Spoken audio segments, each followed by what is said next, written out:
નમસ્કાર દર્શક મિત્રો, કમિશનર મહિલા અને બાળ વિકાસની કચેરી ICDS તરફથી આપ સૌનું હાર્દિક સ્વાગત કરું છું. આપ સૌ જાણો છો તે મુજબ દર વર્ષે ઓગસ્ટ મહિનામાં 1લી થી 7મી તારીખ સુધીમાં સ્તનપાન સપ્તાહ ઉજવાય છે અને આ સ્તનપાન સપ્તાહ દરમિયાન વિવિધ પ્રવૃત્તિઓ કરી અને સ્તનપાનની જાગૃતિ લાવવા માટેના પ્રયત્નો કરવામાં આવે છે. આવી જ એક પ્રવૃત્તિ અને જાગૃતિ સપ્તાહના ભાગરૂપે આપણે આજે એક વિષય જે સ્તનપાનને લગતો છે એ લઈને ઉપસ્થિત છીએ. આજનો આપણો જે વિષય છે સ્તનપાનની તાલીમનો ઉદ્દેશ્ય, સંદર્ભ સેટિંગ અને સ્તનપાનની સાચી પદ્ધતિઓને અનુસરવાનું મહત્ત્વ શું છે એના વિશે આપણે ચર્ચા કરવાના છીએ.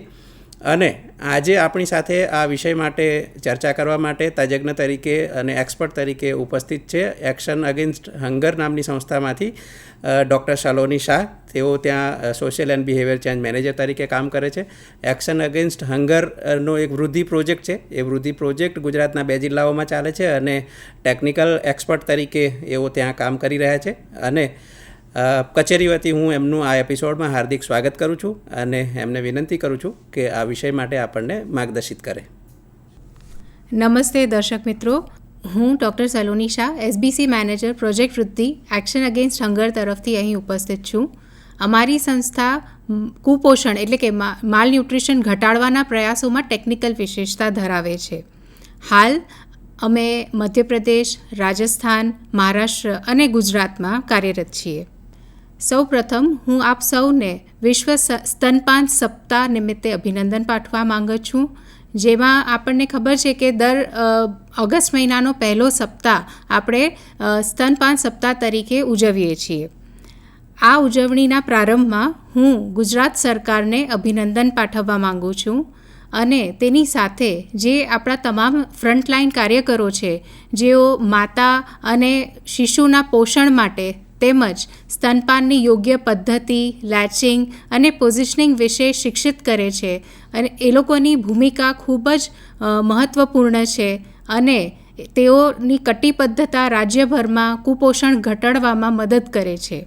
અમે ગુજરાત રાજ્ય સરકારના મહિલા અને બાળ વિકાસ વિભાગનો આભાર માનીએ છીએ, જેમણે અમારા કાર્યને માન્યતા આપી આ તાલીમ તમારા સુધી પહોંચાડવાની જવાબદારી સોંપી છે.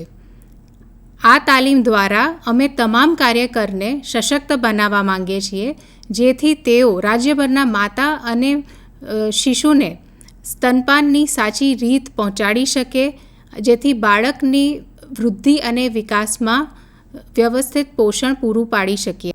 અમે અગાઉ સાબરકાંઠા જિલ્લા ખાતે 5 દિવસની તાલીમ હાથ ધરી હતી, જેમાં 50 ચેમ્પિયન્સ ઊભા કર્યા હતા. આ ચેમ્પિયન્સ હવે બીજા 1000 અન્ય ચેમ્પિયન્સને તૈયાર કરી રહ્યા છીએ.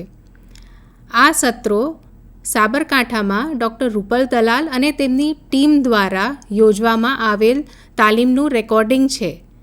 આથી હું ડૉક્ટર રૂપલ દલાલ અને તેમની ટીમ IIT મુંબઈની સમર્થન માટે ખૂબ ખૂબ આભારી છું. આપણે સૌ સ્તનપાનના અસંખ્ય ફાયદા વિશે જાણીએ છીએ. આપણે સૌ પ્રથમ સ્તનપાનના અસંખ્ય ફાયદાઓથી વાકેફ છીએ. આપણે જાણીએ છીએ કે સ્તનપાન બાળકના જીવન માટે અતિશય મહત્ત્વપૂર્ણ છે. સ્તનપાન બાળકને ફક્ત ખોરાક પૂરું નથી પાડતું, પણ એને સ્વાસ્થ્યના અસંખ્ય લાભો પણ આપે છે. તે બાળકને નિરોગી બનાવે છે અને તેની રોગપ્રતિકારક શક્તિને પણ વધારે છે. સ્તનપાન કરાવવાથી માતાને પણ અનેક ફાયદાઓ થાય છે. માતાને સ્તનના કેન્સર, ડાયાબિટીસ, હાઇપરટેન્શન જેવી ઘણી બીમારીઓ માટે બચાવે છે. સ્તનપાન માતા અને બાળક વચ્ચે ભાવનાત્મક સંબંધને મજબૂત બનાવે છે. આ ઉપરાંત તેના આર્થિક અને પર્યાવરણના લાભથી પણ આપણે જાણીએ છીએ. પરંતુ આ લાભ મળે તે માટે બાળકને પૂરતા પ્રમાણમાં ધાવણ મળી રહે તે ખૂબ જ મહત્ત્વનું છે અને બાળકને પૂરતું ધાવણ પૂરું પાડી શકીએ તે માટે અસરકારક સ્તનપાન એ ખૂબ આવશ્યક વસ્તુ છે. અનેક રિસર્ચના પુરાવા હેઠળ આપણે સાચી પદ્ધતિ એટલે કે કરેક્ટ લેચિંગ અને કરેક્ટ પોઝિશનિંગ દ્વારા બાળકને પૂરતું ધાવણ કઈ રીતે મળી રહે અને કુપોષણથી બાળકને કઈ રીતે આપણે બચાવી શકીએ તે વિશે આપણે ચર્ચા કરીશું. અસરકારક સ્તનપાનથી અતિ ઓછું વજન ધરાવતા બાળકની વૃદ્ધિ WHO દ્વારા આપેલ સામાન્ય વૃદ્ધિ વક્ર સાથે મળી શકે છે અને આપણે કુપોષણના ચક્રવ્યૂહથી તે બાળકને બચાવી શકીએ છીએ. જો બાળકને આપણે ક્રોસ ક્રેડલ ટેકનિક દ્વારા ધાવણ આપીએ તો તે બાળકનું વજન બીજા બાળકો કરતાં 3 ગણું વધી શકે છે. ગુજરાતમાં એક સંશોધનમાં એવું જાણવા મળ્યું છે કે આ ટેકનિક દ્વારા દરરોજ બાળકનું વજન 40થી 80 ગ્રામ જેટલું વધારો થઈ શકે છે. આમ આખા મહિનામાં બાળકનું વજન 1.5થી 2.5 કિલો વધી શકે છે. તો ચાલો આપણે જોઈએ કે આ તાલીમમાં આગામી દિવસોમાં આપણે શું શીખીશું. પહેલા સત્રમાં આપણે ક્રોસ ક્રેડલ હોલ્ડની ટેકનિક શીખીશું. બીજા સત્રમાં આપણે સ્તનપાન માટે જરૂરી 45 પોઈન્ટર્સ વિશે જાણીશું. ત્રીજા સત્રમાં આપણે સ્તનપાન કરવાની અન્ય પદ્ધતિઓ અને તે સિવાય ધાવણ વધારવાની રીત જાણીશું. ચોથા સત્રમાં આપણે સ્તન અને ડીટણીની વિવિધ સ્થિતિઓ સમજીશું. પાંચમા સત્રમાં માતાનું ધાવણ હાથ વડે કાઢવાની પદ્ધતિ તેમજ નવજાત શિશુમાં વજન ન વધવાના કારણો શીખીશું. જો માતામાં દૂધ નથી આવતું તો તેવી પરિસ્થિતિમાં આપણે શું કરવું જોઈએ તે વિશે પણ શીખીશું. અમને આશા છે કે આ 5 દિવસના તાલીમ બાદ તમે આ શીખેલ ટેકનિક ફિલ્ડમાં લાગુ કરશો, કારણ કે જ્યાં સુધી તમે આની અમલીકરણ ન કરશો ત્યાં સુધી તેના સાચા પોઝિશનિંગ અને લેચિંગના ચમત્કારોનો તમે અનુભવ નહીં કરી શકો. આ તાલીમ વિડીયોઝ IIT મુંબઈની વેબસાઇટ પર સ્પોકન ટ્યુટોરિયલ તરીકે પણ ઉપલબ્ધ છે. આ સાથે હું આપનો આભાર માનું છું અને હેપી લર્નિંગ આગળના દિવસો માટે.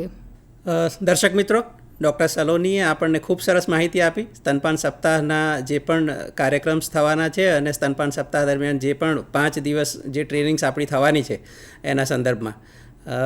આપણે સ્તનપાન સપ્તાહ અને સ્તનપાન વિશેની જે બાબતો છે એ ILAના મોડ્યુલમાં પણ શીખ્યા છીએ, જેમાં સ્તનપાનનું મહત્ત્વ શું છે, સ્તનપાન કરાવતી માતાનું અવલોકન કરી અને એને આપણે કેવી રીતે વધારે સારી રીતે સ્તનપાન કરાવી શકે અથવા તો સ્તનપાન કરાવવામાં મુશ્કેલી અનુભવતી માતાઓને આપણે કેવી રીતે મદદ કરી શકીએ. એના 2 ILA મોડ્યુલ્સ પણ આપણે શીખ્યા છીએ. તમે એ મોડ્યુલ્સનો પણ ઉપયોગ કરી શકો છો. આ સ્તનપાન સપ્તાહ દરમિયાન જે 5 વિડીયોઝ જે ટ્રેનિંગને લગતા છે એ આપણે WCD ગુજરાતની જે YouTube ચેનલ છે એ YouTube ચેનલ ઉપર પણ મૂકવામાં આવશે, જે આ સંસ્થા મારફતે આપણને તૈયાર કરીને આપવામાં આવેલા છે. અને આજનો આ એપિસોડ મને લાગે છે કે આપ સૌને ખૂબ સ્તનપાન સપ્તાહ માટે ઉપયોગી રહેશે. એક્શન અગેન્સ્ટ હંગર સંસ્થા અને ડૉક્ટર સલોનીનો આ તબક્કે હું કમિશનર મહિલા અને બાળ વિકાસની કચેરી વખત તરફથી આભાર માનું છું. અને આ સ્તનપાન સપ્તાહના જે વિડીયોઝ છે એ આપ YouTube ચેનલ ઉપર પણ નિહાળી શકો છો. ધન્યવાદ.